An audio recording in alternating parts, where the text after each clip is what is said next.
Live mula sa TV5 Media Center Reliance. Kasama ang buong puwersa ng News 5.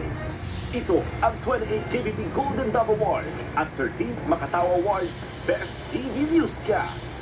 Frontline Pilipinas! Caretaker ng isang building sa mundo, patay matapos maipit sa elevator. Sa News 5 Visayas. Paido. Peking traffic enforcer sa pool sa video nangungutong. Senator Rodante Marcoleta, sinampahan na ng ombudsman ng walang biyasang kaso wonder. Kailan kaya ilalabas ang arrest warrant? VP Sara, haharap kaya sa unang araw ng kanyang impeachment trial? Senator Padilla at Ricarda, umano sa focus kasama ang mayorya. Ang mga huling paghahanda sa Senado, ihahatid ng News 5 live. Ito pa ang isang Super Bagyo Inday na naman. bantayan. Papasok na Super Bagyong Inday, posibleng magpabaha sa Metro Manila at ibang bahagi ng bansa sa susunod na linggo. Ang Habagat. dapat malaman at naging mamaya sa ating weather provider na si Alvin Pura. Gikas Pilipinas, nabigo sa New Zealand pero lumaban ng buong puso sa FIBA World Cup Asian Qualifiers. Ito na nga. After 25 years ng tampuhan, ay Aidelas Alas at Ay, Desaras pala yun. Yung pala sa ano. sa My Best Friend Eman.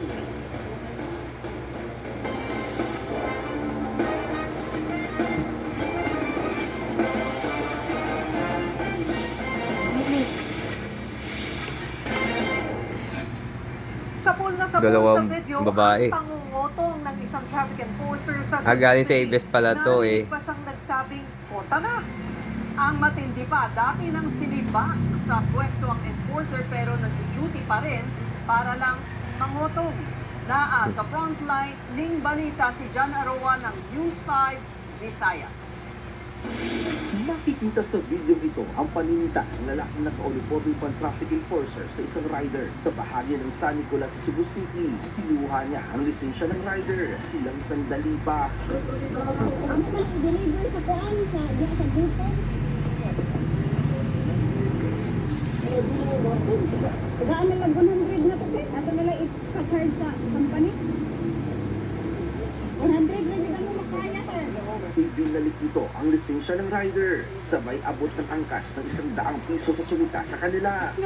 Paldo. Nang makakubra, naglakad ang enforcer sa unahan. Maya-maya, makikita iba na ang suot nito at sumakay sa e-bike. Punta na, bye-bye. Ayon sa uploader ng video, madalas tumatambay ang lalaki sa lugar at nangungutong sa mga motorista. Nitong Miyerkules, muli siyang nakuna ng video sa labas ng isang mall sa Cebu City. Kenapa din nila na mo siya? Ay, sir, iniwan na kasi. Hohobo. Di pa rin umalis ang lalaki hanggang sa binigyan na lang siya ng pera ng driver. Ano yung mga kwarta rin? Sira? Ipinagbigay alam ng News 5 ang insidente sa Cebu City Transportation Office. Napag-alamang dati siyang tauhan ng Traffic Management Bureau. Dili na to siya kanang connected sa Cebu City Government. O, gani, he was being advised na iuli ang ihang citation o ang ihang ID. But instead of that, kanang advisory, instead niya iyang iuli, nanakop, nangutong na sa dinuon sa siya. Maharap siya sa kaso usurpation of authority. Nagbabalita mula sa frontline, Janarua, News 5, Visayas. Ito pang isang sa pool sa video na hit and run ang isang lolo sa Quezon City. Ang nakabangga sa kanya natukoy na ng mga otoridad. Nasa frontline ng balita niyan, si Gary De Leon. Nitong Sabado, maluwag ang bahagi ng highway nito sa Barangay Paligsahan sa Quezon City. Makikita isang lalaking patawid mula sa kabilang kalsada. Nang palampasin niya ang motorsiklo, tuloy-tuloy na siya sa pagtawid. Pero ilang saglit lang, napundol siya at naararo. Yun. SUV. Hindi na nakita pa sa video ang mga sumunod na pangyayari. Pero tumakas ang SUV driver. Ang 69 anyos na biktima ay nasa wiring kalaunan. Ngayon, matapos ang backtracking ng mga pulis, natukoy na ang pagkakakinandan na naka-hit and run na driver dahil sa Yun. pangipagpapahin din ng mga pulis sa Land Transportation Office. Suspended for 90 days. Show cause order. Dito, naibenta niya ang SUV noong pang-Abril sa lalaking nagngangalang Angelo.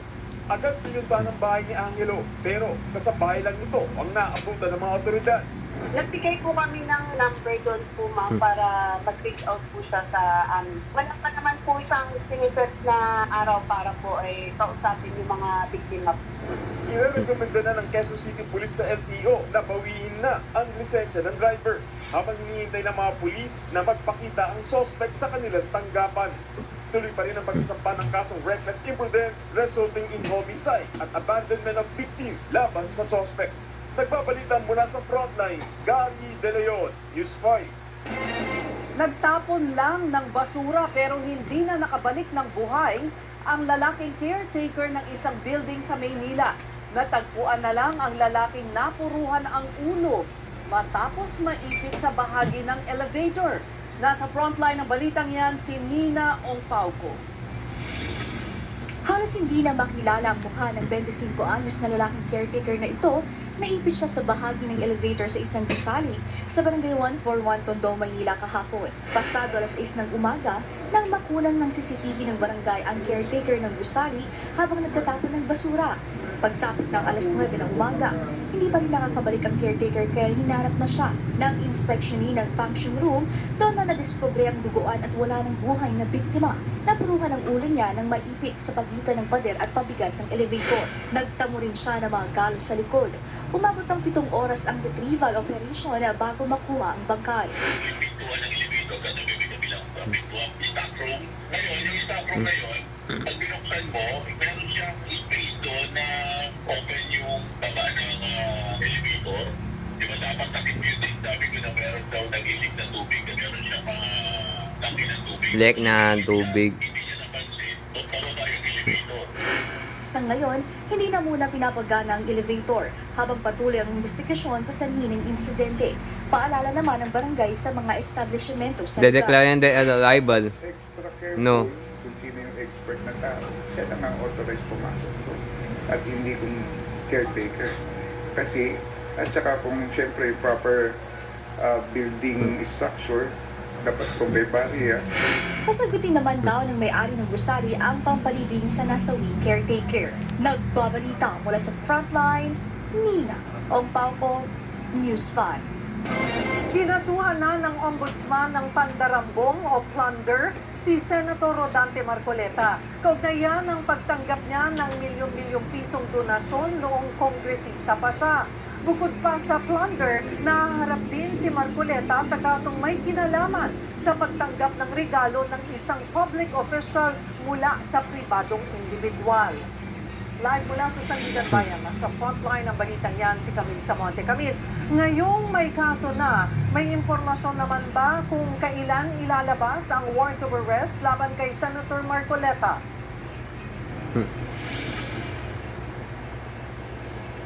Cheryl, sa mga oras na ito ay wala pa rin inilalabas na warrant of arrest ang Sandigan Bayan para nga yan sa kasong plunder at paglabag sa Presidential Decree 46. Pero kahit na wala pang warrant na inilalabas ang korte ay kapuna-puna naman yung latag ng pulis sa loob at paligid ng Sandigan Bayan. 3 araw nagrally ang Iglesia ni Cristo para suportahan si Senator Rodante Marcoleta pero hindi na tinagyan ang Ombudsman. Ngayong araw, formal nang nagsampa ang Office of the Ombudsman ng 3 counts of plunder laban kay Marcoleta. Bukod pa yan sa kaso paglabag sa Presidential Decree 46 o pagtanggap ng regalo ng isang public official mula sa pribadong individual. Umiikot ang kaso sa 75 million pesos na campaign donations na tinanggap umano niya bago ang campaign period para sa 2025 elections. Kasama ang kinasuhan ng 3 donor na sina dating Congressman Mike Defensor, Joseph Espiritu at Aristotle Viray. Batay sa donors tax returns, nasa 30 million ang donasyon na ibinigay ni Defensor kay Marcoleta, habang 25 million naman ang nagmula kay Espiritu at 20 million naman mula kay Viray. Ang mga donasyong yan ay hindi idineklara ni Marcoleta sa kanyang source at salid. Isa pang mahalagang punto, nang matanggap ang pera, kongresista pa si Marcoleta ng sakip party list. Ayon sa ombudsman, bilang public official noon, hindi siya dapat tumanggap ng donasyon mula sa pribadong individual. Non-bailable o walang piyansa ang kasong plunder, habang bailable naman ang paglabag sa Presidential Decree 46. Ayon pa sa Ombudsman, hindi naging madali ang desisyong kasuhan ng senador, pero malinaw raw ang basihan ng kanilang kaso. Dagdag pa ng Ombudsman, maaaring Nag-start mahalagang first 2026 pagpapahalaga ang to utak 8 na daw. loob sa kulturang Pilipino. Pero balik na sa Pero dati. hindi raw ito pwedeng manaig sa pananagutan ng isang opisyal Matapos ng kompleto gobyerno. na. Balikan natin kung paano nagsimula ang lahat. Noong November 2025, sa isang TV interview, inamin mismo ni Marcoleta na tumanggap siya ng milyong-milyong pisong campaign donations mula sa kanyang mga kaibigan. Ayon pa sa senador, ang sabi umano ng mga donor, huwag i-disclose ang kanilang pangalan. Noong March Long hour daw. 2026, isinara ng COMELEC ang election offense investigation dahil wala rang sapat na ebidensya ng paglabag sa Omnibus Election Code. Pero ipinagpatuloy naman ng Office of the Ombudsman ang sarili nilang investigasyon hanggang sa irekomenda nitong kasuhan ng plunder si Marcoleta. Nakahanda po akong magpakulong. Kung kinakailangang maaresto po ako, wala pong problema. Habang ICTV. nagpapatuloy ang matinding debate ng publiko, iginiit naman ng Ombudsman na nire-respeto nila ang karapatan ng sino man na mag-rally at magpahayag ng opinyon. Sa ngayon, nananatili ang presumption of innocence ni Senator Marcoleta habang dinidinig ang kanyang kaso sa Sandigan Bayan. Samantala, 3rd Division na Sandigan Bayan ang hawak ng kasong plunder laban sa senador. 6:52 Sa 4th AM. Division naman ang kay Defensor, 1st Division ang kay Viray at 6th Division kay Espiritu. Sinusubukan pa ng News 5 na kunan ng bagong pahayag ang mga kinasuhan.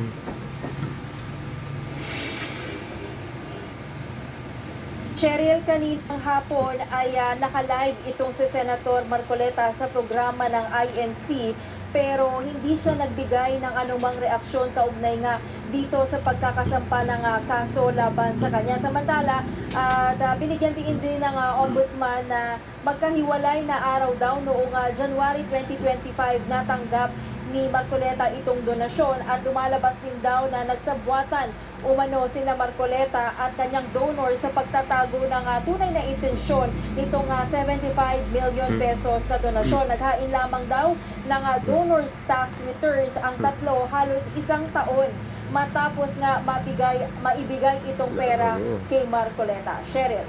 Camille, paano makakaapekto ang kasong ito ni Senator Marcoleta sa impeachment ni Vice President Sara Duterte?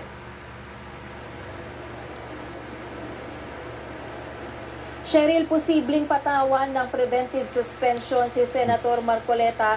Alinsunod yan sa paglabag nga ng anti-plunder law.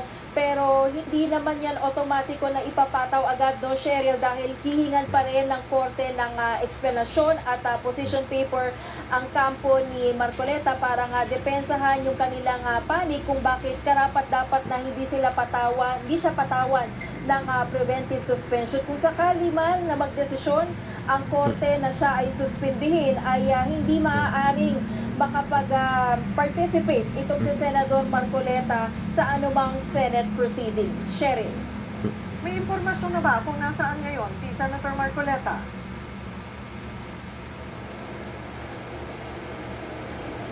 Cheryl, sa ngayon, yan yung sinisikap nga nating alamin mula sa kanyang kampo. Pero kanina, Cheryl, ay may ilang mga abogado na kinatawan umano itong ni Senator Marcoleta ang nagtungo nga dito sa Sandigan Bayan, pero tumanggi sila magbigay ng anumang kumpirmasyon at pahayag kung nasaan ang lokasyon nga sa mga oras na ito ni Senador Marcoleta. Cheryl. May sagot naman ba yung kampo rin ng mga nag-donate kay Senator Marcoleta gaya ni Mike Defensor?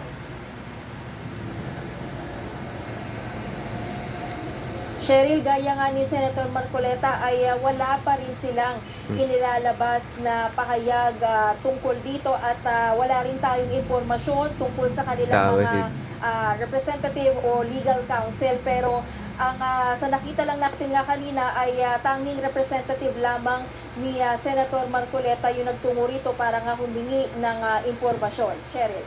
Maraming salamat, Camille Samonte. Muling Mukha, dinipensahan ni bang Senator tumakas si Robby Bato? Padilla ang pag-alis nila sa Senado ni Senator Bato de la Rosa noong Mayo na itinuturing ng pagtakas ni de la Rosa. Sa kabila niya, nagbayad siya ng pangamba sa posibleng kakaharaping kaso. Sa isang Facebook post, inamin niyang balakid ang kaso at inisa-isa ang problema na posibleng kaharapin. Anya hindi mura ang pagbuha ng abogado. Hindi na rin daw sanay ang kanyang asawa at musmus na anak na sa mga kasuhan. Sinabi rin niya na hindi na sanay ang kanyang nanay na hindi siya nakikita at kasama sa bahay. Nauna nang inanunsyo ng DOJ ang planong sampahan ng obstruction of justice ang mga posibleng tumulong sa pagtakas ni Senator Bato. Iginiit naman ni Padilla na hindi sila tumakas. Napanood niyo ba yung CCTV? Tumakas si Bato! Pambira Sigaw na kasi. lahat kami, sumakay kami ng kotse, lumabas kami. Libo ang polis, walang humuli sa amin.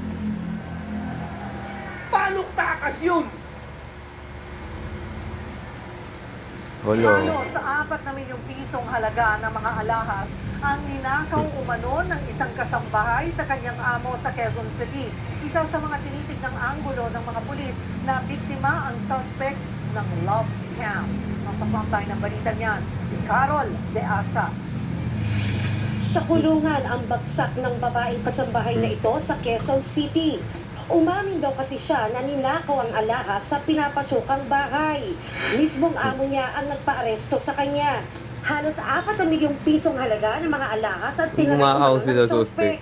Habang chinecheck ng may-ari yung kanyang mga alahas, napansin niya na maraming nawawala. Tinawag niya ngayon ang kanyang kasambahay. Magtutuloy na si Ade Felix at si Dike Dulos na bukas. Si Yes De Santos, malis na siya. Kinilala ang suspect na si alias Mary Ann, 28 Until next time. anyos at tubong Leyte. 3 buwan pa lang namamasukan sa kanyang amo ang suspect. Ang tanong, nasaan na ngayon ang mga ninakaw na alahas? Sabi ng mga pulis, wala pong na-recover, walang pang na-recover na alahas. Ang admitted niya lang talaga siya ang kumuha. As to kung sino man yung kasabwat niya, wala din po siyang binibitawang pangalan. sa investigasyon ng mga pulis, bago maiulat ang pagnanakaw nitong Hulyo 1, pumunta pa raw sa Cubao ang suspect noong Hulyo 20 para mag-day off. Agad pinuntahan ng mga pulis ang tinuluyan niya pero wala raw doon ang mga alahas. Nang makausap naman namin ang suspect, ginigit niyang napagbintangan lang siya. Hindi ko po yung ginawa, ma'am. Kasi ako lang naman po yung naglilinis ko sa taas. Sa ngayon, inaalam ng mga pulis kung may kasabwat ang suspect. Hindi rin inaalis ang anggulong posibleng na biktima ng love scam ang kasambahay. Very vulnerable sila sa love scam. No, sa yung nag-establish yung mga kriminal na magandang kaugnayan dito sa mga kasambahay. Nakaharap ngayon ang suspect sa reklamong qualified theft. Nagbabalita mula sa frontline, Carol De Asa, News 5! Nabudol daw ang isang lalaki matapos bentahan ng mga sasakyang hindi pa pala tapos pulugan. Pero imbes na magsumbong sa mga pulis, nambudol na lang din siya ng ibang tao para raw makaganti. Nasa frontline ng balitang yan, si Gio Robles. Robles.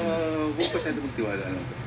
Lagi mag-ano po ng background check po. Mala public service announcement ang pahayag na yan. Pero ang payo nanggaling mismo sa suspect na inaresto ng NBI dahil sa umano'y talon kasa scheme. Sa nasabing modus, binebenta ng suspect ang sasakyang naka-financing o hinuhulugan pa. Kwento ng suspect na budol din umano siya ng talon kasa scheme online. Kaya gusto niyang makaganti. Nakabili raw siya ng second-hand SUV sa halagang 1.3 million pesos. Pero hindi pa pala bayad sa bangko. Ayun nga, nabiktima lang din po ako din. Kung paano po binenta sa akin, ganun ko lang din po binibenta yung sasakyan ko. May bumili sa SUV pero nabisto rin ng buyer na nagsumbong kalaunan sa Organized and Transnational Crimes Division ng NBI. Doon na nagsagawa ng entrapment operation kung saan nahuli ang suspect at isa pang lalaki na lookout niya umano. Nakuha sa suspect ang iba't ibang peking ID, na ginagamit niya sa panluloko. May nakuha ring mga marijuana at shabu sa sospek. Umami naman ang sospek na dati nang nakulong dahil sa illegal na droga. Gumagamit ko dati. Dati pa ako. Ikot-ikot tinapos yung counseling ko. Walang absent. Totally nagbago po ako nun. Labis daw ang pagsisisi ng sospek. Aminado raw siya sa kanyang ginawa. Sana huwag tularan na iba. Yun. Kasi hindi naman talaga tama. Humingi ng sorry ang sospek sa kanyang mga biktima.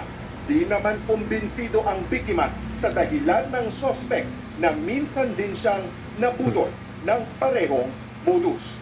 Ayun. Hindi po ako naniniwala na biktima siya kasi unang-una dalawa yung binibenta niya eh. Kung biktima lang siya, di dapat isa yun. Diba? Saka kung di siya scammer, kung biktima lang din siya, edi sana doon kami nag-transact sa bahay niya. Nagbabalita mula sa frontline, Gio Robles, News 5. On trial. News 5, 1 day to 1 news and Vice President Sara Duterte ng Senate Impeachment Court sa pagsisimula ng kanyang paglilitis. Ay mula sa Senado ng sa frontline ng balitan niya. Simon Gualdez Mon, anong update dyan? Wala ka kain na rin. Kain ko yun. Nakain ko. Cheryl, sa inilabas na utos ng Senate Impeachment Court, personal ngang pinaharap si Vice President Sara Duterte. O di kaya naman, pwede daw na sa pamamagitan ng kanyang abogado. Sa Lunes na, July 6, alas 2 ng hapon, magsisimula ang paglilitis para sa bise. Mismo si Vice President Sara Duterte ang pinaharap ng Senate Impeachment Court sa gagawing paglilitis sa 4 na articles of impeachment na inihain laban sa kanya ng Kamara. Nakasaad yan sa direktibang inilabas kahapon ng Impeachment Court na pirmado rin ni Senate President Vic Gatchalian.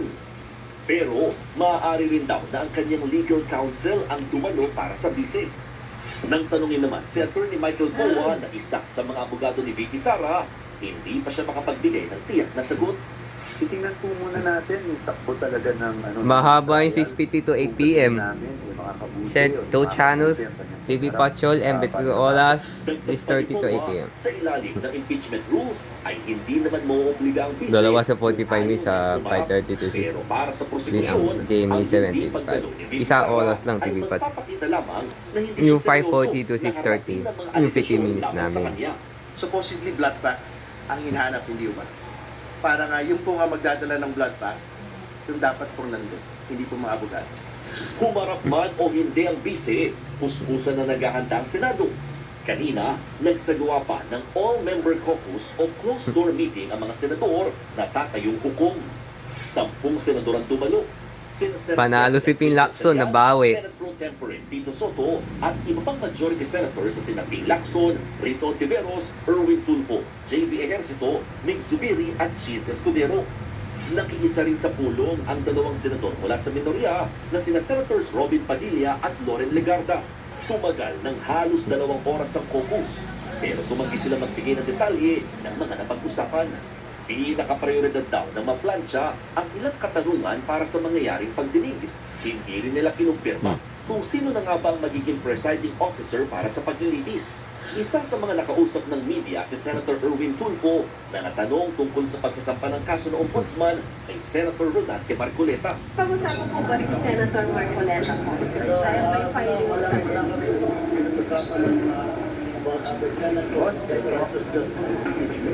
Basta ang pinag-usapan na namin sa about impeachment, binigyan kami ng mga documents para to follow yung sequencing. That's it. Isa rin sa mga nakabinbin o usapin ay ang conviction threshold o ang kailangang boto para makonvict ang bise. Sa ilalim ng batas, 16 o 2/3 yan ng kabuuang bilang ng mga senador. Pero dahil nagtatago pa rin Nagalit si Batalosa at kasalukuyang nakakulong si Senator Jingo Estrada, habang napipinto naman ang posibleng pag-aresto kay Senator Marcoleta, ang tanong, posible bang babaan ang kinakailangang bilang ng boto? Ayon kay Attorney Tranquil Salvador na nagsilbing spokesperson ng defense team ni dating Chief Justice Renato Corona, pwedeng ang Senado na ang magdesisyon tungkol dito. Courtesy, One Piece of One Balita Pilipinas. Isang potential scenario also is ituloy. Ituloy. Tapos mag-desisyon ang Senado. Sa bobotohan kami kung ilan talaga yung ang kailangan numero dahil wala kayo. Ang mangyayari dyan, whatever the outcome is, yung hindi nanalo, yung talo, siya ngayon mag-aapol sa court.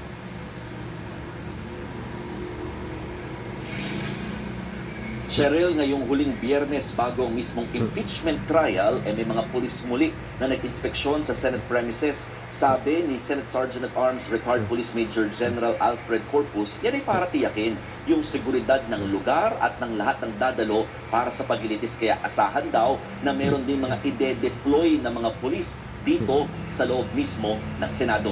Cheryl. Maraming salamat, Mon Gualvez. Naghahandang magpresenta ng testigo ang prosekusyon sa unang araw ng impeachment trial ni Vice President Sara Duterte sakaling payagan daw sila. Habang ang defense team umaasang dapat maresolba muna ng impeachment court ang kanilang manifestation sa sagot nila sa articles of impeachment.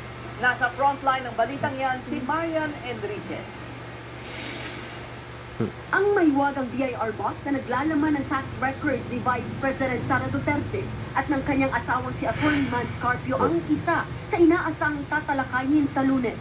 Sa pag-convene kasi ng Senate Impeachment Court para sa impeachment trial ni VP Sara, tatalakayin ang ilang preliminary matters. Isa na nga riyan ang BIR box na pinagtalunan kung bubuksan ba o hindi. Matatandaang nagbigay ng dalawang kondisyon ng defense team para buksan ito. Una, kung executive session at pangalawa, gawing confidential ito sa publiko.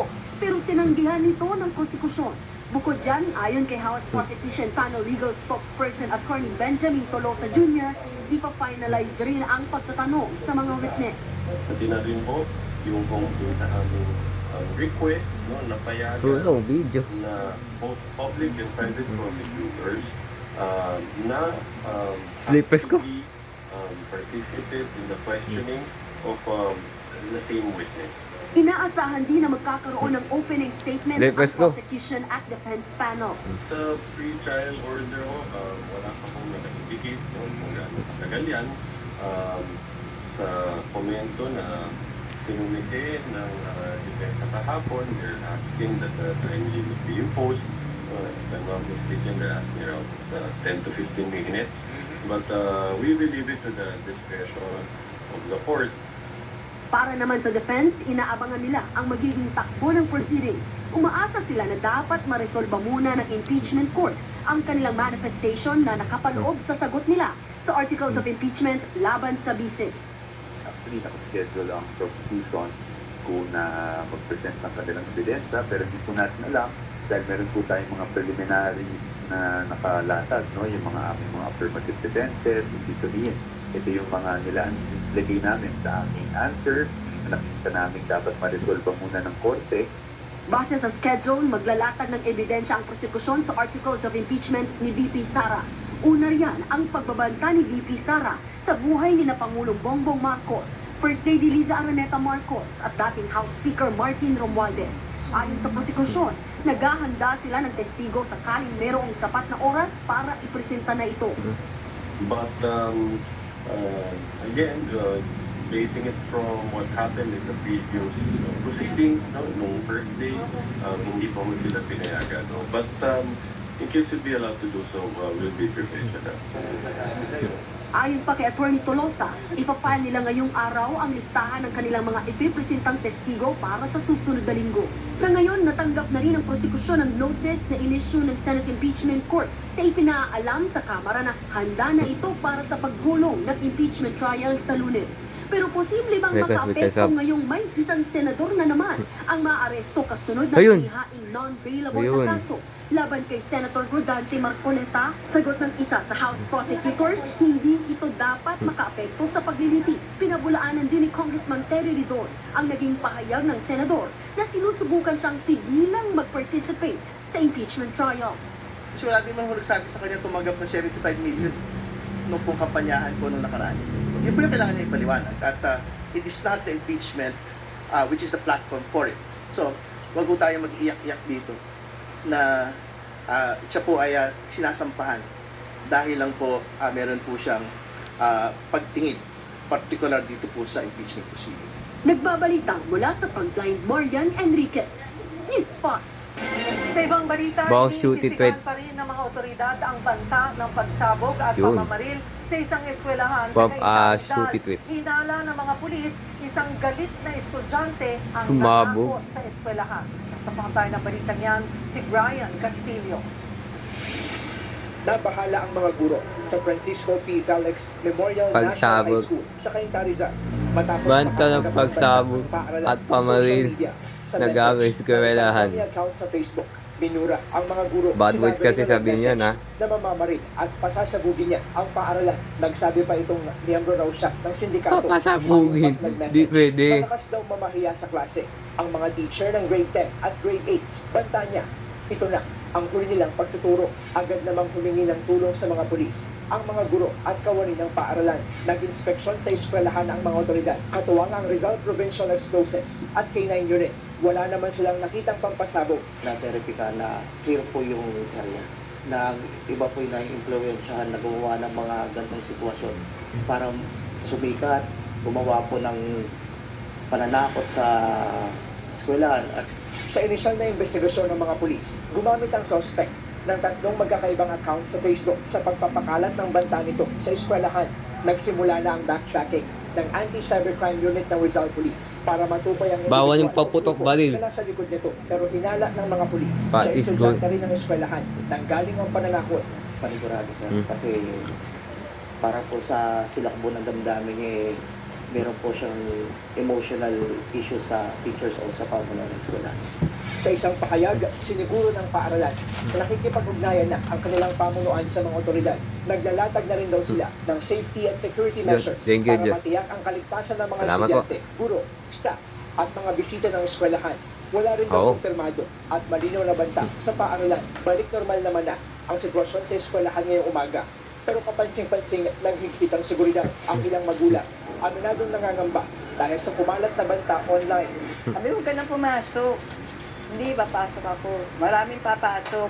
Sabi naman ng isa niyang kaklase, marami pong pulis doon sa la. May mga pulis na rin nakabantay sa labas ng eskwelahan 8 p.m. para tiyakin ang seguridad Class 6:30 at to kaayusan sa 8:05 lugar. p.m. Temporary. Nagpabalita mula sa frontline, Brian Castillo, News 5. Muli tayong makakaasa ng paggalaw sa Bumalik presyo ng mga 50-60 kanina. petrolyo sa Tumaas na naman. Live mula sa EDSA Mandaluyong, nasa frontline ng balitang yan si Gerard de la Peña. Gerard, magkaka-rollback ba?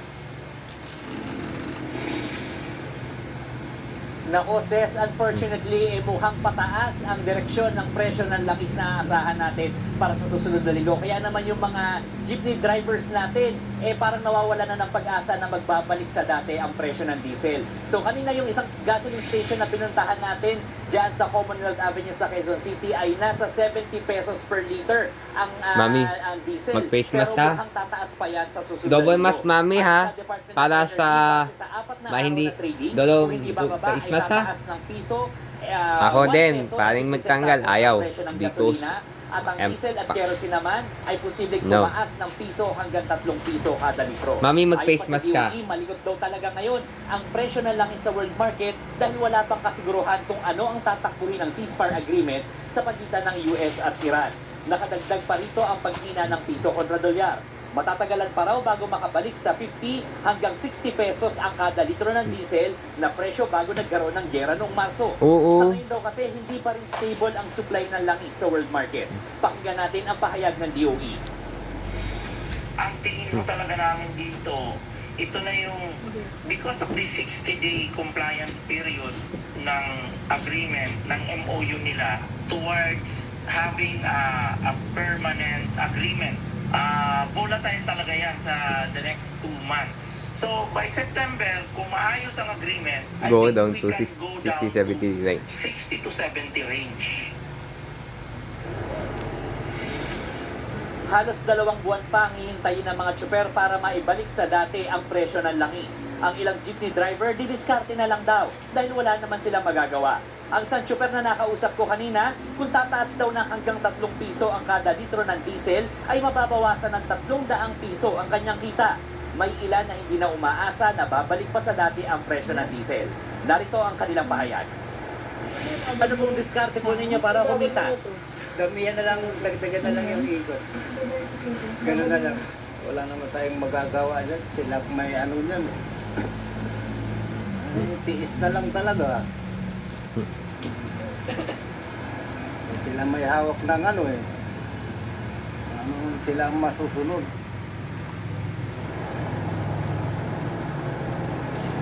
Ses, kahit nga pataas ang presyo ng langis, ang dami pa rin mga sasakyan ngayon dahil Friday ngayon. So, matraffic sa maraming bahagi ng EDSA ngayon. So, base sa datos ng MMDA, ay may pagbabagal dyan sa bandang Kaingin hanggang Bansalangin. Ang daming Dyan sakyan, sa no? ng SM North. Southbound Dami. process. Moderate ang Ortigas to Shaw at babagal mula dito sa bandang Reliance hanggang sa Magallanes.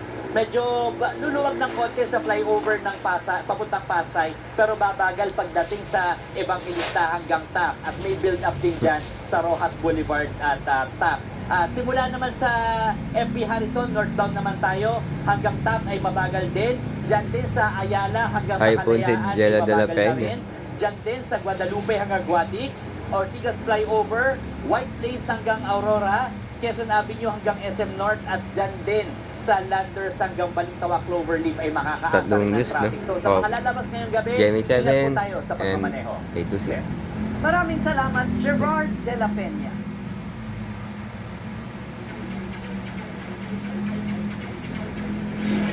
Gumawa na naman ng kasaysayan si Pinay tennis sensation Alex Ayala sa kanyang panalo sa Wimbledon. Up for the bid. Siya Bago. ang kauna-unahang Pinay na nakaabot sa ikatlong round ng Grand Slam Tournament. Nasa frontline ng balitang yan si Ian Suyu. New ground for Alexandra Ayala from the Philippines.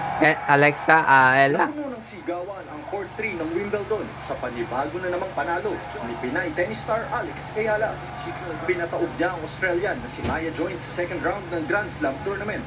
Si Ayala ang kauna-unahang Pilipinang nakapasok sa ikatlong round ng Grand Slam Tournament. Git-gita ng unang set pero nakuha pa yan ni Maya. Kaya naging mas agresibo na si Alex sa ikalawang set. Lumamang siya 3-2 bago nakuha ang tatlong sumunod na games para maipuwersa ang deciding set. Pagdating ng third set, hindi na pinay-score pa ni Alex si Maya. Final score, 3-6, 6-2 at 6-love. Redemption ito para kay Alex na tinalo ni Maya sa Eastbourne Open Finals noong nakaraang taon. We had an insane match last year at Eastbourne and I lost, and it hit me quite hard. I cried a lot and I don't think I was able to watch those highlights for a couple of months. So Katulad sa 2018 I'm really happy. 5-7 season, I think about I improved a lot 5-7 to this 7. past year. Kita mo yun, yung ano, yung pinanood sa ang haba matapos cemetery. Absolutely incredible. Maraming salamat mga kababayan. Maraming salamat. Sunod na makakalaban ni Alex ang defending champion ng Wimbledon at world number 3 na si Iga Swiatek. I think it's going to be tough for me. And I'm going to try to make it tough for her as well. And, you know, it's a different surface than we've played at before, so I think there should be definitely there should be some different aspects to the last time. So I'm expecting a great challenge, but, you know, I think I'm ready for it. I'm ready to face it head on. Nag-congratulate naman kay Alex ang tennis legend at naging doubles partner niya sa Bad Homburg Open na si Venus Williams. Nagpaabot din ng pagbati si Senator Ping Lacson. Proud daw ang bawat Pilipino sa katatagan ni Alex. Binati rin ni Senate President Win Gatchalian si Alex sa makasaysayang panalo. Nagbabalita mula sa frontline, Ian Suyu, News 5.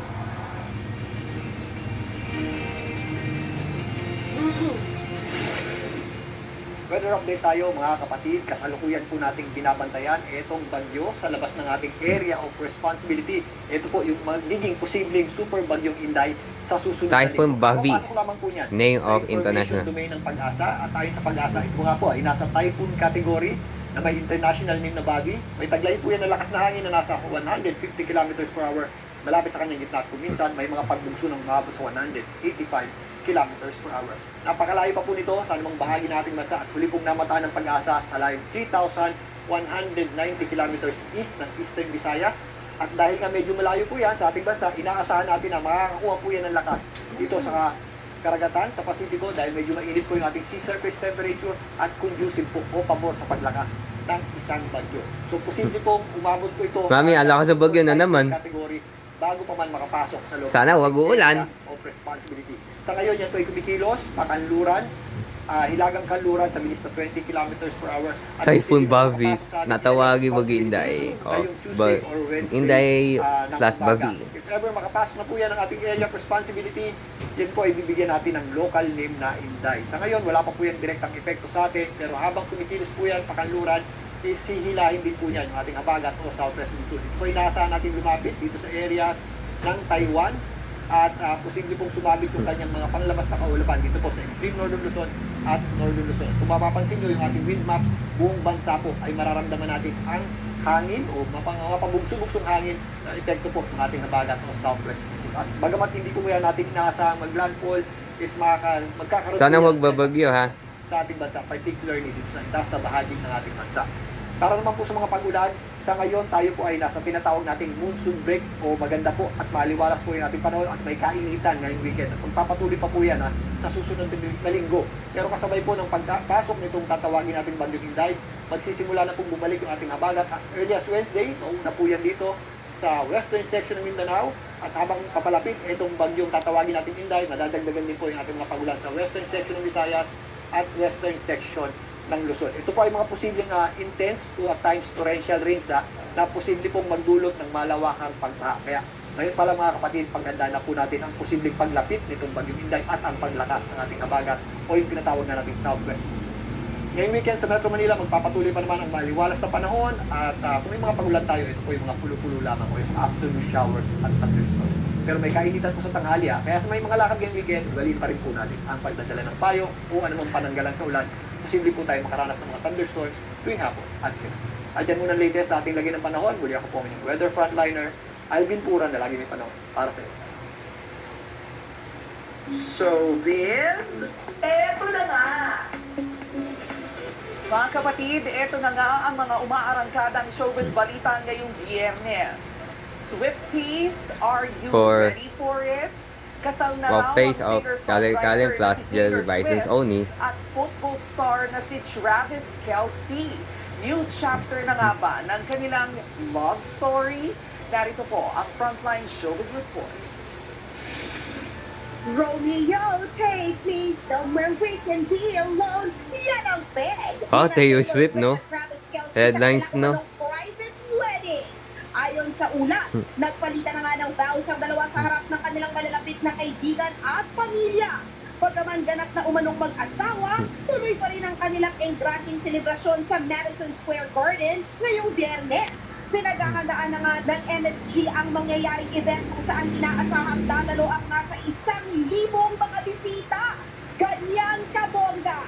Napapabalita rin magpo-perform dito sina Ed Sheeran, Stevie Nicks, Ang dami. Kenny Chesney. Oh. Excited man ang mga Swifties, Chippies, Ka. at Chiefs fans. Wala pa rin opisyal na kumpirmasyon mula sa power couple kung totoong kasal na sila. Mag-aas ba na yan Sa Frontline, MJ Marfori, News 5. Susunod, perfect smile na sana pero panghabang buhay na peklap ang iniwan sa isang dalaga dahil sa isang pagkakamali sa dental clinic. Doktor, Dalaga. magamit ang pangalan para sa mga peking medical documents na requirement sa pagkuha ng ayuda. Gilas Pilipinas, dikit ang naging laban kontra New Zealand sa FIBA Asia World Cup qualifiers pero bigong manalo. At ang pabonggahan ng national costume, merong nag-ala palaka at merong paru-paro ang peg. Abangan ang lahat ng yan sa pagbabalik ng Frontline Pilipinas.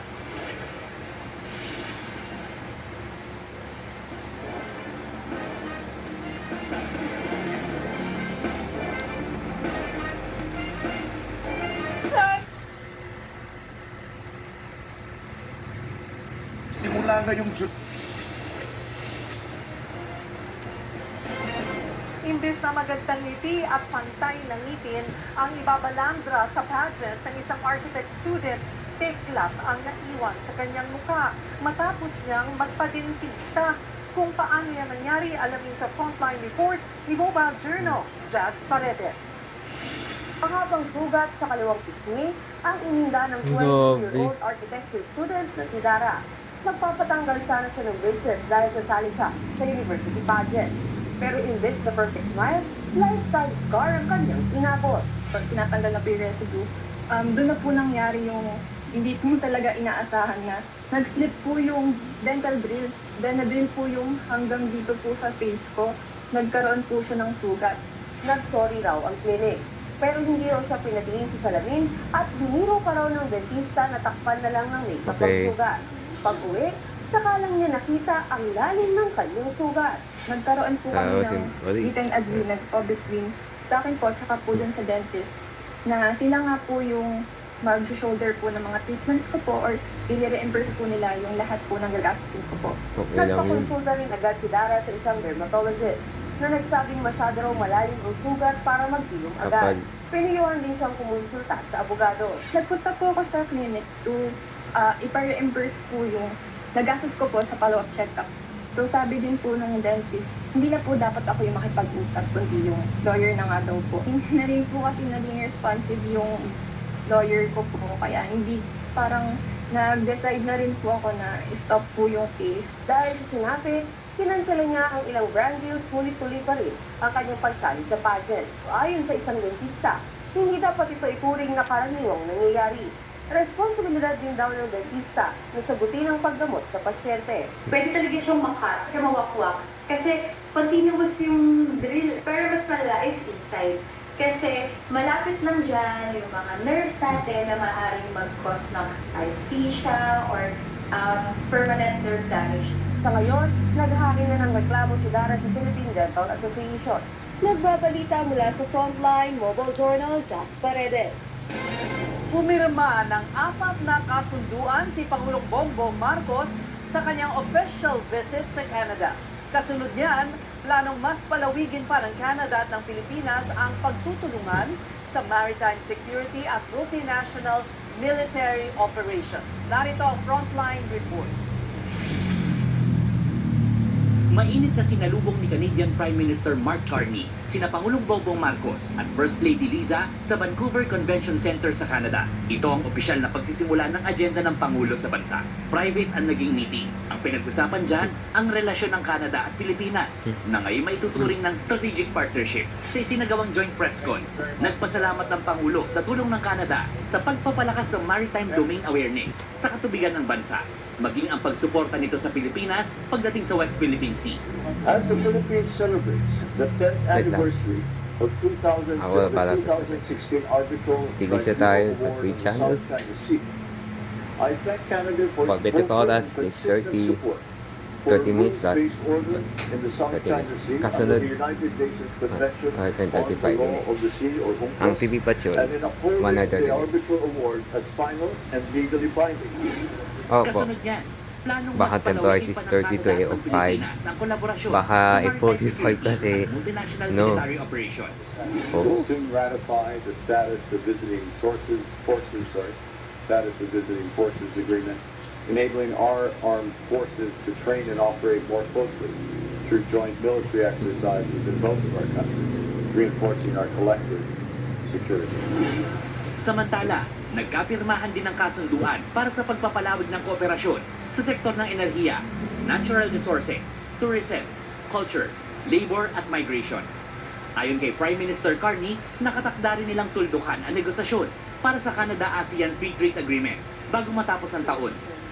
Nagkaroon naman ng pagkakataon ng dalawang lider na pumunta sa sikat na Pinoy fast food restaurant sa Canada. Si Bobo Maus. Kumain pa nga sila ng bucket meal ng pritong manok. Nakatakda namang bisitahin ng Pangulo ang ilan pang Canadian key players sa sektor ng mining, energy, information technology at business process management. Bago naman umuwi sa bansa, bibisitahin at kukumustahin din ng Pangulo ang Filipino community sa Canada. Nagbabalita mula sa Frontline, Gerard de la Peña, News 5. Buong pusong lumaban pero nabigo ang Gilas Pilipinas sa laban nila kontra New Zealand sa FIBA Asia World Cup qualifiers. Naghabol ang Gilas sa unang bahagi ng laban pero nakadikit ang ating mga pambato sa huling quarter ng Global laro. sa 7 ha. Na-extend pa nila ang laban Okay lang nang yun. maipasok ni Juan Gomez de Leaño ang crucial 3 3-pointer. Nanatiling dikit ang laban sa overtime pero extended uli ang laro sa tulo ng isa pang 3-pointer ni Juan GBL. Nakalamang pa ang Gilas sa huling 2 minuto ng laro pero nagawang bumawi ng Tall Blacks at tuluyan nang naipanalo ang laban. Final score dyan ay 106-102 pabor sa New Zealand. Susubukan namang bumawi ng Gilas sa laban kontra sa Australia. Mapapanood pa rin yan ng live at libre sa One Sports YouTube sa Lunes. So, Biz, eto na nga!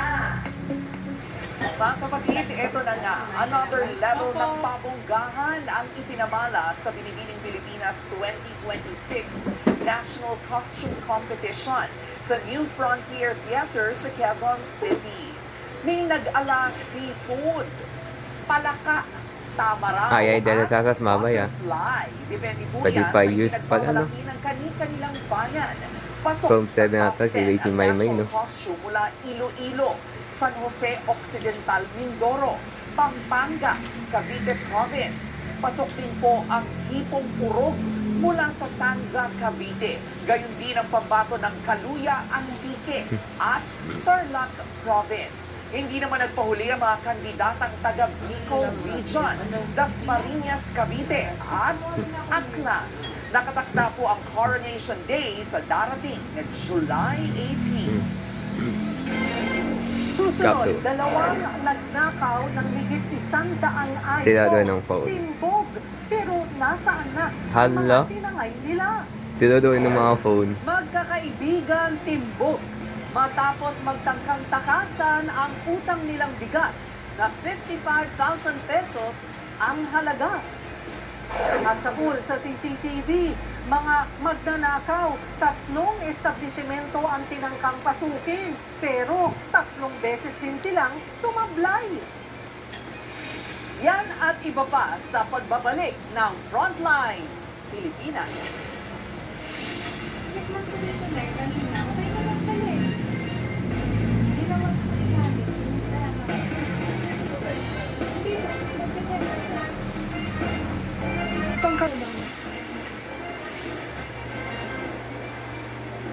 Naaresto na ng mga pulis ang 2 sa 8 suspect sa pagloloob sa mga gadget stores sa Davao Region. Loko yung gadget store, no? Higit 100 mamahaling cellphone na kanilang nakulitbag, hindi na na-recover. Yun. Narito ang Frontline Report. Matapos tangayin ng mga kawatan ang higit 100 iPhone sa isang gadget store sa Davao City noong June 24, Ay, dati pa sila dito. Nakulong na siya. Suspect sa krimen, kinilala silang sina alias Nora at Khalil. Ayon sa Ayun, nahuli na siya. tracking ng pulisya, Nakita yung Betitos weekend ng CCTV sa Davao.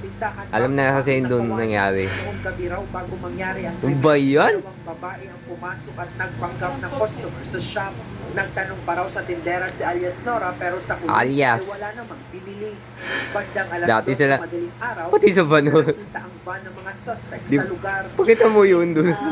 Ang dami. Babae na nag-inquire sa kanila that time. So that's why we came up with this. Nakuha namin sa CCTV mismo ng store. So nag-match naman yun na mga personalities. Actually, the time that she entered the store, same pa rin yung damit niya nung na-commit yung robbery.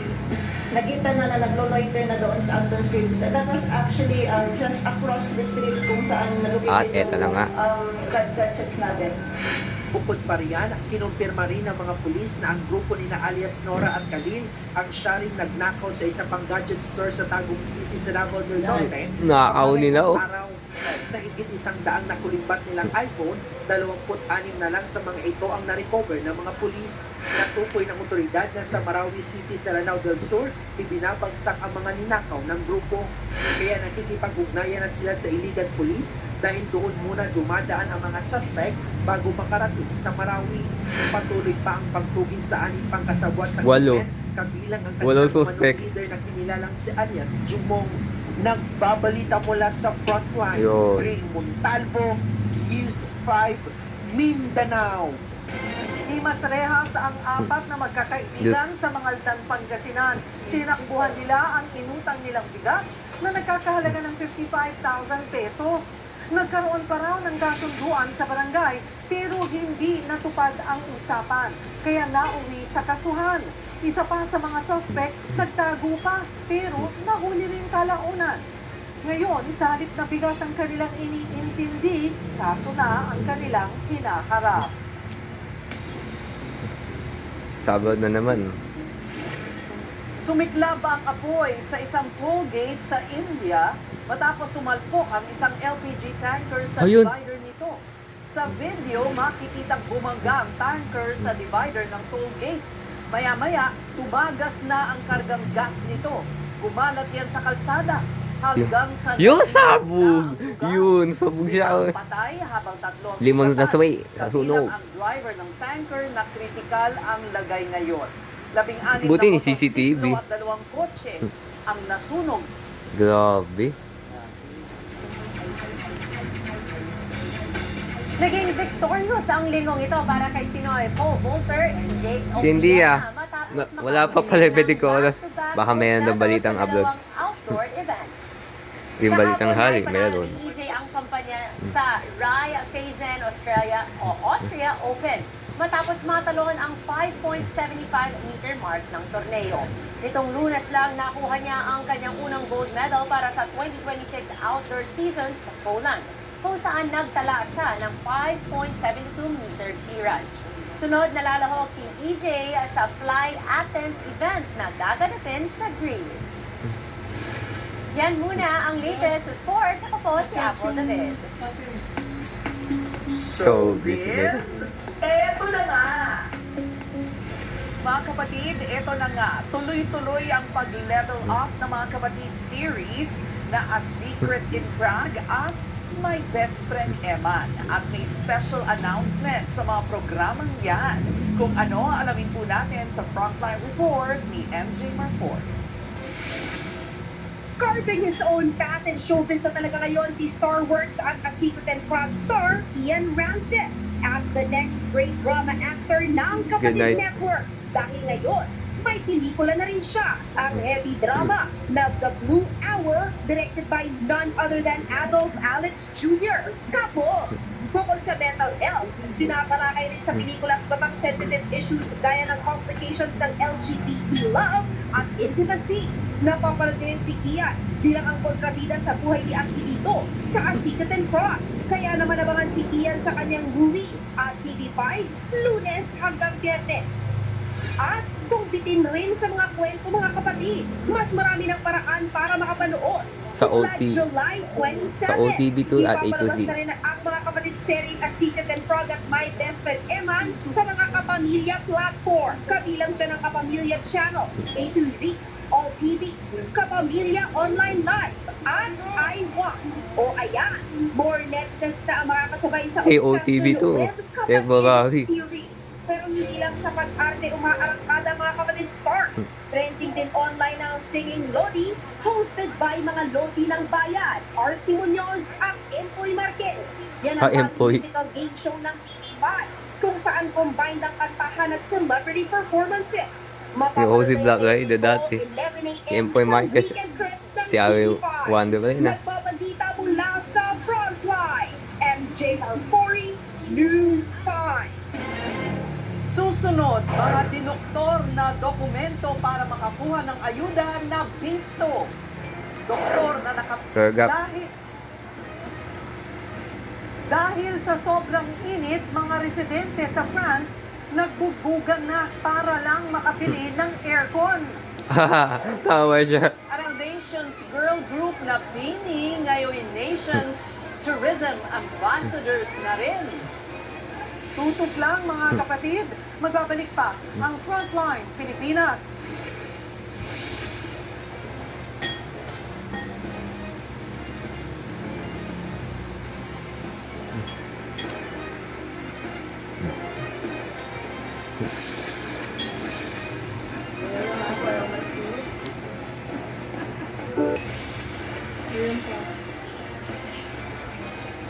Lista Limitado ang pagdodoktor sa mga medical documents na ginagamit para makakuha ng ayuda mula sa gobyerno. Ang doktor sa Bacolod na nag-issue umano ng mga ito, abay walang kaalam-alam na ginagamit na pala ang kanyang pangalan at firma. Nasa fronta ng balitang yan, si JC Cosico. Mas masakit pa sa sakit ang maloko, lalo na kapag usaping kalusugan. Ang doktor na si Christian Bayoneta, akalain mong nabiktima ng mga nandodoktor ng dokumento. Itong July 1, pinuntahan daw siya ng mga tauhan ng Department of Social Haba yung video. Development sa kanyang Balita. sa Bacolod. Matapos nilang mapansing magkakapareho ang mga medical documents na isinusumite ng ilang aplikante ng medical assistance. Ang problema, peke pala ang mga medical certificates, reseta at laboratory requests. Nakapangalan ang mga yan kay Doc Christian at may pirma pa ha. Pero ayon sa doktor, none of those documents were actually issued by mine. They were all fake. Iba yung format. Ito pa, ang isa sa mga aplikanteng nagsumite ng peking dokumento ay nagoyo rin ng fixer. Posible raw kasi na kinukupitan ng fixer ang bahagi ng ayuda. Ang galawang yan, mariing pinundina ng Department of Health. Hindi lang daw ito simpleng pamimeke, kundi pagnanakaw ito sa mga totoong nangangailangan. Yung mga trabahador na napalian ng buto at kailangan ng implant na sana ay ang tutulong sa kanila ay ang medical assistance ng DOH o kaya ng DSWD. Sila po ang inyong ninanakawan. Sila po ang inyong napapatay. So wag po natin gawin yan. Babala rin ng DSWD, lahat ng dokumentong isinusumite ay dumaraan sa mahigpit na verification. At kapag napatunayang peke, hindi po magdadalawang isip ang DSWD na habulin kayo at mag-file ng nararapat na kaso. May mga batas tayo that penalizes individuals who uses fraudulent documents. Sa ngayon, inaalam pa ng DSWD kung may nakalusot na peking dokumento at kung sino ang nasa likod ng modus. Si Doc Christian naman, planong maghain na reklamo laban sa ng doktor ng dokumento gamit ang pangalan niya. Nagbabalita mula sa Frontline, JC Cosico News 5. Natagpo ang patay ang dalawang empleyado ng Itikan sa Maguindanao del Sur. Nakitang may tama ng bala sa kanilang ulo. Nagkalat pa ang dugo ng mga biktima sa kubo sa Itikan. Ayon sa investigasyon, nagpastol ng mga itis ang mga biktima nitong Martes. Kinabukasan, nadatna na lang silang walang buhay. Na-recover sa crime scene ang isang basyo ng bala na isa sa ilalim sa ballistic examination. Patuloy ang investigasyon ng pulisya. Sa Maguindanao del Norte naman, humandusay sa kalsada ang isang babaeng government employee matapos maparil. Agad namang isinugod sa ospital at nagpapagaling na. Patuloy ang investigasyon sa motibo ng krimen at pagkakakilanlan ng salarin. Showbiz, eto na nga! Eto na nga, mula po sa pagdadala ng OPM sa world stage hanggang sa pagbitbit ng turismo ng Pilipinas. Mission unlocked na naman para sa Nation's Girl Group na BINI. Nasa frontline ng balitang yan, si News 5 Entertainment Correspondent Bon Bilinon. BINI for the win! Mula sa pagiging Nation's Girl Group, ngayon, opisyal na silang Philippine Tourism Ambassadors. All smiles sina Joanna, Aya, Colette, Maloy, Gwen, Stacy, Mika at Sheena sa kanilang courtesy call sa Department of Tourism. At syempre, hindi nagpahuli si Tourism Secretary Tita Angara Matay na nakibini post pa. May bonus pa Si para Bini, sa ano? Blooms na inibitahang makilala ng personal ang kanilang mga idol. Ayon sa DOT, swak na swak ang BINI para i-promote ang ganda ng Pilipinas. Dumala siya ng UH Bakada sa balita. Nag-video post na pababa. About what is the parang Babago na yun. feature of the town. Like, Matatanda ang dati pag gustong makuha ng DOT ang BINI Galing. matapos ang kanilang historic performance sa Coachella. At hindi lang daw BINI ang kanilang target.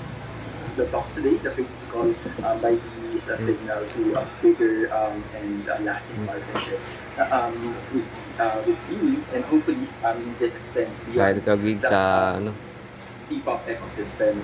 wag talabay. At kung may mga magtatanong kung sulit ba ang gastos dito, sagot ng DOT, It's not about money or talent fee, it's the value that they bring. nagbabalita mula sa frontline. Ron Belinario, News 5. Sa pool sa CCTV, lalaki nag-ala Spider-Man sa kisame para manloob ng tindahan. Hala, tinda nila. Isa pang sa pool sa CCTV, mga kawatan 3 beses nagtangkang magnakaw, pero 3 beses din pumalpak. And after 25 years ng tampuhan, ay de las Alas at Rosana Roses nagkabati sa reunion nila sa My Best Friend Eman. Tutok lang mga kapatid, magbabalik pa ang Frontline Pilipinas.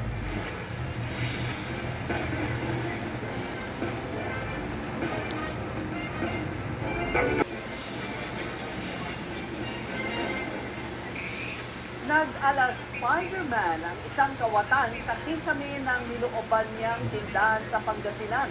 Sa video, makikita ang pagpasok ng salarin mula sa kisame. Maya-maya, pumunta na ito sa kaha at ninakaw ang 1 linggong kita ng tindahan. Nangihinayang ang biktima dahil panggastos daw nila iyon sa pang-araw-araw, lalo na matumal umano ang kanilang benta. Nananawagan ng tulong ang biktima para sa impormasyon at pagkakakilanlan ng kawatan. Kabod na naman. Umabot na sa bugbugan na ang mga residente sa France nang dahil sa agawan sa pagbili ng aircon. Ha? Away siya. Tawa siya. Kita sa video ang rambulan ng 3 customer. Tawa siya, mami. Ba't tinatawa, mami? Sorry. Sa agawan sa stock ng aircon. Marami ang Sorry. init na rin ang Uhulit yung record dyan. dahil sa May video dyan. nararamdasang matinding heat wave Sorry. sa Europa. Sa Germany na, naugsaw ang ilang bahagi ng kalsada malapit sa riles ng tren dahil sa sobrang init. Ang Itinigil dirty. muna ang operasyon ng tren. Sorry. Showbiz, eto na nga! Mga kapatid, eto na nga. Time heals all wounds. Ang atake ng dating mag-best Sorry. friend na sina Rosana Roses at Queen of Comedy na si Ay de las Alas. Yan po ay matapos silang mag-reunite sa set ng family drama series ng My Best Friend Emma. Sa isang panayam kay Ay, sinabi po niyang pinuntahan siya ni Rosana sa kanyang tent nitong Miyerkules. Sakto kasing nagtagpo ang kanilang schedule sa taping. Hindi niya raw inaasahan ang biglaan nilang pagkakabati ng kanyang best friend Osam na gumaganap ngayon bilang Leia sa serye. Napuno raw ng tawa at kamustahan ang kanilang pagbabati. 25 years ago nang magkaroon daw ng lamat ang kanilang pagkakaibigan. Mapapanood ang My Best Friend Eman dito sa TV5 Doon sa pasok. Mondays to Fridays, 9:30 p.m. Oh. Last lap. Susunod, hindi bababa sa 8 bonghe. Patay matapos araruhin ng pick-up na minamaneho ng 11 years old. At sa ating K-Alaman, paano nga ba nagsimula ang hitmaker singer-songwriter na si Taylor Swift? Taylor Swift. Yan at iba pa sa pagbabalik ng Frontline Pilipinas.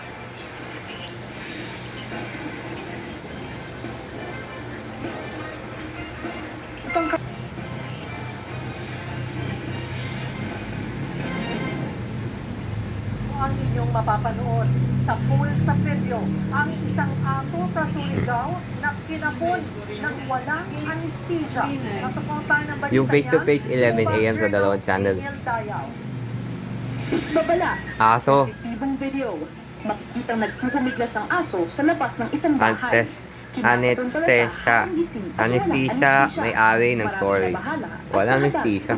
Parang ang sakit-sakit. Magaling ko, na-approach siya hindi para mas maraming views, kumita, or whatsoever. Para, kasi naman yung nasa area na yun, ma-rescue yung aso, hinihinuwari ko yung baka normal sa lugar nila yung ganung gawain. Humingi agad ng paumanhin ang may-ari ng aso. Aminado siyang hindi niya alam na dapat palang sa veterinaryo isagawa ang pagkakapon. Ito na raw kasi ang nakasanayan sa kanilang lugar. Bahay po namin dito, halos naman yung mga aso nila, pinakapo nila at malalaki naman po at malulusog. Hindi ko alam dahil probinsya naman ito, hindi nila alam na dapat pala dalhin sa veterinary. Ipasusuri na rin daw niya ang alaga sa veterinaryo. Paalala naman ng doktor, ang pagkakapon ay surgical procedure na lisensyadong veterinarian ang gumagawa at may anesthesia. Kung ang pagkakapon ay ginawa ng hindi malinis, pwede itong ma-infect, no? Pwedeng malason yung dugo ng ating alaga through contamination ng bacteria, lalo na kung wala tayong antibiotics after the proceeding. Marami nang nag-aalok ng low-cost o libreng spay at neuter programs ngayon. Pero patunay ang nangyari na may ilan pa rin hindi naaabot ng programa. Kaya naman may panawagan ang ilang animal advocates. Sana ipanawagan sa lahat ng LGU, Local Government Unit, magkaroon tayo ng long-term solution. Especially kaalaman sa kapon, yung iba kasi parang nanghihinayang sila, lalo yung kapag-hasti ng alaga nila, na bakit pa ipakakapon? Which is mali yun. Kaya dapat magkaroon tayo ng mga pet owner, magkaroon ng seminar, assessment, para mas stop yung problema natin sa mga pagkakaroon ng animal cruelty, yung mga negligence at abandonment. Nagbabalita mula sa Frontline Mobile Journal, Daniel Dayaw, News 5. 3 beses Episode nagtanggap na magnakaw, pero 3 beses din nagmintis ang dalawang Episode na pagnanakaw. Episode na pagnanakaw. kapalpakan nasa pool sa mga CCTV. Naaw. Nasa frontline ng balitang yan si Gary De Leon. Sa CCTV, kitang-kita na lalaking naka-helmet na huminto sa isang drugstore sa Baras, Rizal. Bigtit ang bolt cutter. Todo effort siyang putulin ng kandado ng roll-up door. Kaso, mukhang first time ni Kuya. Ilang minuto rin nakipagpuno sa kandado bago tuluyang umalis. At bumalik ulit para tapusin ang trabaho. Nang mabuksan ang kandado, dumating ang kasapwat. Inangat ang roll-up door. Pero surprise, may salamin at pinto pa pala sa loob. Kaya ang ending, umatras ang dalawang kawatan. Buti na lang, hindi natuloy ang tangkang pagnanakaw. Kung nagkataon, prescription drugs at kita ng botika, ang posibleng natangay. Pero hindi pa pala sila sumubo. Sunod nilang pinuntirya ang isang sari-sari store. Naputol ang kandado, pero napulaga ang suspect. May mga tao pala sa loob. Ayun, mabilis silang umeskapo. Sakay na kanilang motor. Suspect yun. Na ako yung sinubukan na naman nila at suspect na arestado na. Tatlong mintis. Kaya ang ending, kapiguan Hala! ang nauwi na mga Parang sa van, nakita mo yun. Yung Bitigos Weekend. na sila. Nagbabalita mula sa frontline, Gary De Leon, News 5. Parang eksena sa pelikula, mahigit 20 pulis ang sumugod sa Molo Police Station sa Iloilo City. Target nilang arestuhin ang isang wanted na dating police officer. Pero, imbis na target ang maaresto, mga pulis sa istasyon ang pinadapa at dinisarmahan ng mga tauhan ng PNP Integrity Monitoring and Enforcement. Natakasan naman sila ng wanted. Ayon sa istasyon, wala umanong koordinasyon na ang naturang operasyon kaya nagulat ang kanilang mga tauhan. Iniimbestigahan na ng PNP ang insidente. Sa ibang balita, dumepensa ang ilang kongresista sa reklamong isinampa sa kanila ng asawa ni VP Sara na si Mans Carpio. Giit nila, ginagawa lang nila ang kanilang trabaho. Ilan sa naghain ng kanilang counter affidavit kanina, sina Akbayan Representative Chel Jokno, Percy Sendanya at ML Representative Laila De Lima. Nag-ugat ang reklamo sa paglabas ng bank records ng mag-asawang Duterte sa pagdinig ng Kamara sa impeachment case ng BICE. Giit ni Carpio, nagkaroon ng paglabag sa Bank Secrecy Law at Data Privacy Act.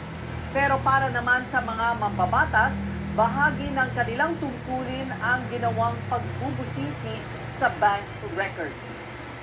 nagtataka nga kami kung paano nangyari na official naman yung ginagawa namin, pero ilan sa amin, kasama ako doon, ay sinampahan nga ng kasong kriminal. Ang sabi daw may mga violations ng iba't ibang mga batas, pero kami ay naniniwala na wala naman talagang basehan ang kaso. Sa dulo, in doing our job, tayo ay kinasuhan ng Manscapio. Percy Sedana, Akabayan Party List, panalo for senators abroad. Hindi bababa sa 8 monghe ang nasawi matapos Yun. araruhin ng pick-up habang nasa prosesyon sa Thailand. Ang salaring driver, 11 years old na lalaki. Narito ang Frontline News Abroad. Ayan na. Nagpuprosesyon ang nasa 30 monghe sa gilid ng kalsada sa Mukdahan, Thailand. Nang biglang, sa isang iglap, inararo sila ng humaharurot na Nasa, pick-up hindi truck. baba. Tumilapon at nasagasaan ng ilang monghe. Bumulagta sila at pati ang kanilang mga saffron o yung suot na orange robe ay nagkalat sa kalsada. Hindi bababa sa 8 ang namatay habang 22 ang sugatan at may ilang nasa critical na kondisyon. Ang nakakagulat pa, ang Baga sila, sagasaan sila. 11 years old na lalaking may special needs. Base sa investigasyon, Zero. wala sa bahay ang mga Oh, yun, magulang oh. ng bata kaya nagawa nitong paandalin ng pick-up. Saka na rescue. Grabe siya. Ipinatawag na rin ang kanyang magulang. Sa Thailand, walang criminal liability ang mga batang nasa edad 12 years old pababa. Nagbabalita mula sa Frontline, Uy, Santa Cruz, News 5. Yun.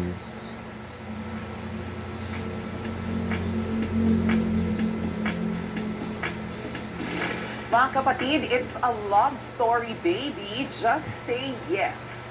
From love songs to love story in real life, ang nag-iisang Kaya nagkasal na si Tessie, mami, Pero na. teka muna, alam niyo ba kung ano ang pinakaunang kantang isinulat ni Taylor?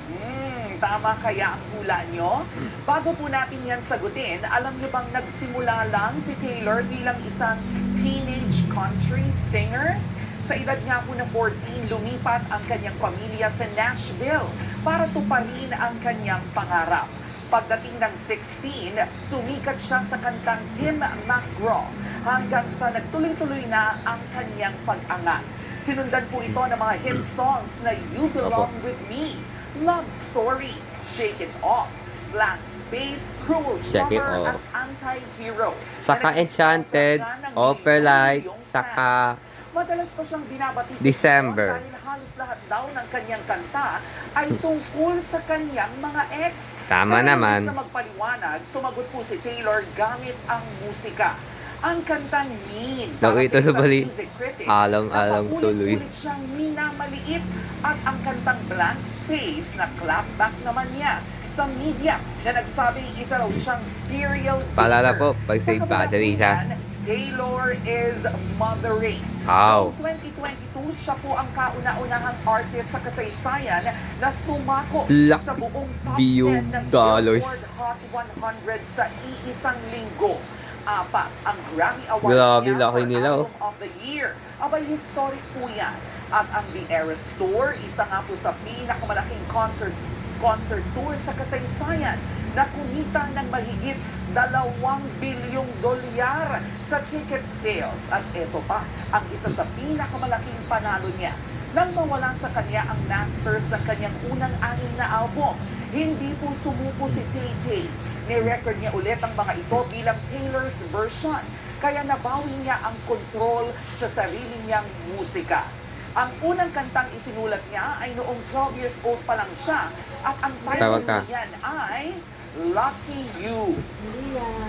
Genius! Lalo't isinulot niya yan matapos lamang turuan ng 3 guitar chords ng isang computer repairman. At ngayon, mula sa mga kantang tungkol sa heartbreak hanggang sa usap-usapang wedding bells, mukhang Nakasal na si Taylor Swift ni. story ni Taylor Swift Sa ay 7 na ulit patuloy natin pa rin susunod na sinusulat. sa At yan po ang ating next time. alaman. Ako po, si Shirley Rice. Okay.